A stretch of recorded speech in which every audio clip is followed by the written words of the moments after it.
तुम्ही कधी कढीपत्ता तेलामध्ये घालून तो कुरकुरीत होईपर्यंत तळून त्याची छान अशी खुसखुशीत चटणी बनवली आहे का?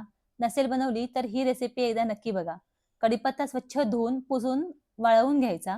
नंतर एका कढईमध्ये दाणे घेऊन दाणे छान व्यवस्थित खरपूस होईपर्यंत भाजून घ्यायचे.